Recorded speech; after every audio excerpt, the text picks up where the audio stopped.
Hello guys, నేను మీ Sai Krishna and welcome back to our YouTube channel Telugu experiment. ఈ రోజు ఈ వీడియోలో మేము తయారు చేయబోతున్నాం కార్డ్బోర్డ్ హౌస్. సో మీరు ఇక్కడ చూడొచ్చు, మన జింగడ వచ్చేసి దేంతోనైతే డ్రెస్ తయారు చేసుకున్నాడో ఇవే అట్టలతో ఈ వీడియోలో మేమైతే ఒక లగ్జరీ హౌస్ని అయితే తయారు చేయబోతున్నాం. వీడియో వచ్చేసి చాలా అంటే చాలా క్రేజీగా ఉండబోతుంది. కాబట్టి ఇప్పటివరకు మీరు లైక్ చేయనట్లయితే ఫటాఫట్ లైక్ చేసేయండి. అలాగే ఛానల్లో కనుక మీరు కొత్త వచ్చినట్లయితే సబ్స్క్రైబ్ చేసుకోవడం మాత్రం మర్చిపోవద్దు. లేట్ చేయకుండా ఈ రోజు ఈ క్రేజీ వీడియోని అయితే స్టార్ట్ చేసేద్దాం. మనం తయారు చేయబోయే కార్డ్బోర్డ్ హౌస్ ఏదైతే ఉందో గైస్, అది వచ్చేసి 10 by 10 ఫీట్స్ అయితే ఉండబోతుంది అనమాట. దానికోసం స్టేబుల్ ఒక ఇల్లుని తయారు చేయాలంటే కట్టలు అయితే వాతబోతున్నాం. కాబట్టి 6 కట్టలు అయితే టోటల్గా వాతాల్సి ఉంటుంది. ఫస్ట్ ఒక గుంత అయితే తీస్తున్నాము, ఆ తర్వాత ఒకదాని తర్వాత ఒకటి టోటల్గా 6 గుంతలు అయితే తీయబోతున్నాము. సో ఇప్పుడు ఫటాఫట్ గుంతలు అయితే తీసేద్దాం.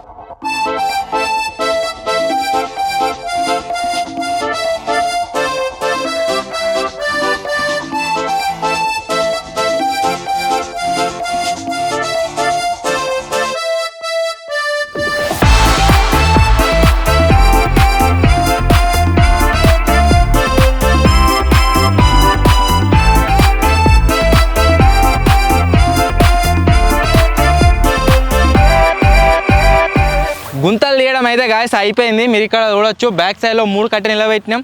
అంతేకాకుండా ఫ్రంట్ సైడ్లో ఈ 2 కట్టెలు అయితే నిలబెడుతున్నాం అనమాట. వీటిని ఫస్ట్ స్ట్రైట్ నిలబెట్టిన తర్వాత మళ్ళీ ఈ విధంగా క్రాస్ అయితే కట్టాల్సి ఉంటుంది. మొత్తం కట్టెలు కట్టడం అయిపోయిన తర్వాత, అంటే ఒక హౌస్ షేప్లో స్ట్రక్చర్ క్రియేట్ అయిన తర్వాత దానికి కంప్లీట్గా కార్డ్బోర్డ్ అయితే అతకబెట్టబోతున్నాము.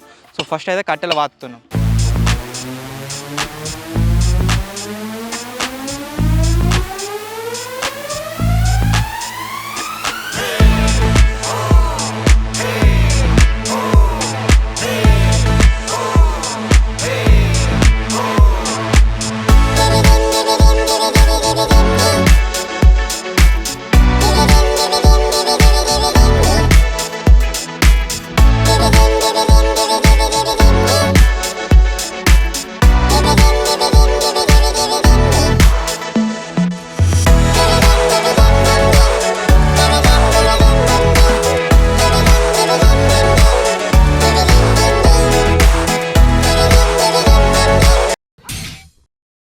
కంటిన్యూస్గా ఒక 3 hours కష్టపడ్డ తర్వాత గైస్ మీరు చూడవచ్చు, మన హౌస్ స్ట్రక్చర్ అయితే రెడీ అయిపోయింది. ఇప్పుడు పైన కూడా అట్టలే వేస్తున్నాం.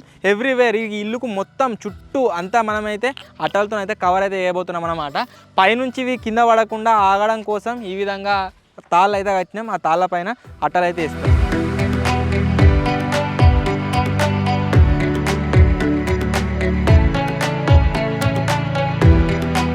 ఈ కార్డ్బోర్డ్ హౌస్ని తయారు చేయడంలో మేము ఫేస్ చేసిన one of the biggest problem ఏంటి అంటే ఈ ఇంటి పైకప్పు వేయడం అనమాట. స్టార్టింగ్లో మేము ఏమనుకున్నామంటే ఇలా తాళ్ళని కట్టిన తర్వాత వాటిపైన కార్డ్బోర్డ్స్ని వేసినట్లయితే అది స్టేబుల్గా ఉంటాయి కావచ్చు, ఆగుతాయి కావచ్చు అనేది అనుకున్నాం. బట్ అలా అయితే అవ్వలేదు. మేము కార్డ్బోర్డ్స్ వేసే కొద్దీ అవి కంటిన్యూస్గా జారుకుంటూ కింద పడుతూనే ఉన్నాయి. మళ్ళీ వాటిని సెటప్ చేస్తున్నాం, మళ్ళీ కింద పడుతూనే ఉన్నాయి. సో వాటికి యాజ్ ఏ సొల్యూషన్ లాగా మేము వాటి పైనుంచి ఒక తాడుని అయితే కట్టాం. బట్ అయినా సరే అవి అయితే ఆగలేదు. అండ్ ఫైనల్లీ దీన్ని సాల్వ్ చేయడానికి మేము ఏం చేసామో మీరే చూడండి. అక్కడ మీరు టాప్లో చూడొచ్చు, పైన మొత్తం అట్టలతోనైతే కవర్ చేసినాము. బట్ అట్టలు నార్మల్గా వేసినట్లయితే అవి ఆగట్లేదు. అందుకోసమే మొత్తం తాడుని కట్టి తాడు మధ్యలో ఇరికిచ్చినాం. అయినా సరే అవి ఆగుతలేవు. ఇప్పుడు ఏం చేస్తున్నామంటే మన దగ్గర ఉన్న ఈ జే వైర్ ఏదైతే ఉందో దీన్ని ముక్కలుగా కట్ చేసి అట్టలు అన్నింటినీ అటాచ్ చేస్తున్నాము. అప్పుడు ఆ విధంగా అయితే ఆగుతున్నాయి అన్నమాట అవి. ఇప్పుడు ఈ జే వైర్తోని అట్టలను అటాచ్ చేద్దాం.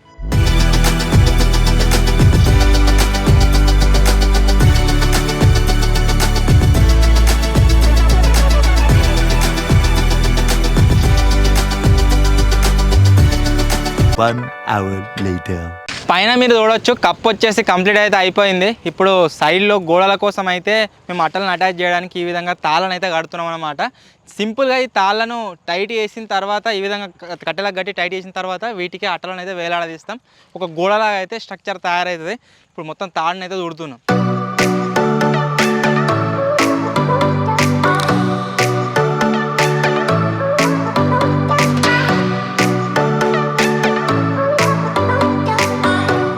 ఈ ఈ కార్డ్బోర్డ్ హౌస్ని తయారు చేయడం కోసం మేము ఆఫ్టర్నూన్ నుంచి ఈవినింగ్ వరకు కంటిన్యూస్గా కష్టపడుతూనే ఉన్నాం. బట్ ఏ మూమెంట్లో కూడా మేము ఇంత హార్డ్ వర్క్ చేస్తున్నామని మేము పర్సనల్గా ఫీల్ అయితే అవ్వలేదు. ఎందుకంటే నరేందర్ వేసే ఫన్నీ జోక్స్కి ఎంజాయ్ చేస్తూ, అంతేకాకుండా దీన్ని ఇంకా ఫర్దర్గా ఎలా మోడిఫై చేయాలి అని ఆలోచిస్తూ మేమైతే వర్క్ చేస్తూనే ఉన్నాం. అండ్ ఆఫ్టర్నూన్ నుంచి ఎప్పుడు సాయంత్రం అయింది, ఎప్పుడు చీకటి అయిందో కూడా మేమైతే అబ్జర్వ్ చేయలేదు.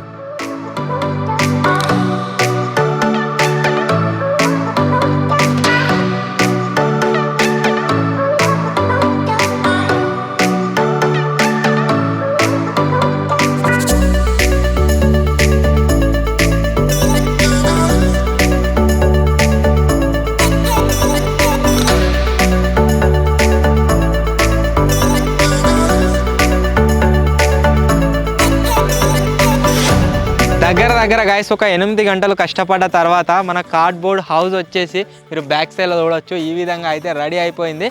ఫ్రంట్ సైడ్ నుంచి కనుక మీరు చూసినట్లయితే ఈ విధంగా అయితే ఉంటుంది మన కార్డ్బోర్డ్ హౌస్. అదే సైడ్ నుంచి కనుక మీరు చూసినట్లయితే మీరు ఇక్కడ చూడవచ్చు ఈ విధంగా అయితే ఉంటుంది. సో ఇలా అయితే అటలన్నింటినీ మేనేజ్ చేసినాం అతుక్కొని ఉండే విధంగా. లోపలికి కనుక వెళ్ళినట్లయితే ఒకసారి లోపలికి అయితే రండి. ఇదే ఎంట్రెన్స్.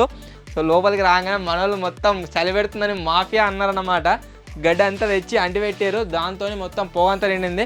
లోపలైతే ఈ విధంగా ఉంటుంది. మీరు వైన్స్లో ఇప్పటి వరకు ఎన్నైతే బ్రాండ్లను చూసి ఉండరో అన్ని బ్రాండ్లకు సంబంధించిన ఈ అట్టలు అయితే గైస్ మన దాంట్లో మీరు చూడవచ్చు. ఇది ఒక మినీ వైన్స్. అన్ని బ్రాండ్లకు సంబంధించిన అట్టలు అయితే మేము తీసుకొచ్చినాం. అండ్ ఇక్కడైతే ఈ విధంగా కార్డ్బోర్డ్ హౌస్ అయితే తయారు చేసినాం. సో చలి పెడుతుంది కాబట్టి కాపుకోవచ్చు. సో 8 గంటలు కష్టపడి సక్సెస్ఫుల్గా మన కార్డ్బోర్డ్ హౌస్ అయితే రెడీ అయిపోయింది. సో ఇప్పటి వరకు మీరు వీడియోని లైక్ చేయకపోతే ఫటాఫట్ వీడియోని వెంటనే లైక్ చేసేయండి. ఒకవేళ ఈ వీడియో పైన కనుక మీ సపోర్ట్ వచ్చిందనుకోండి, త్వరలోనే మేము దీన్ని ఇంకా మోడిఫై చేసి దీన్ని లగ్జరియస్గా తయారు చేసి దీని లోపల 24 hours క్యాంపింగ్ అయితే చేస్తాం. ఖచ్చితంగా వీడియోని లైక్ అయితే చేయండి. త్వరలోనే గైస్ ఇంకో కొత్త వీడియోలో కలుద్దాం. అప్పటి వరకు take care, bye bye. 5 minutes later. Height బాగా అయింది కారా, ఏదో ఇల్లు లెక్క అయింది.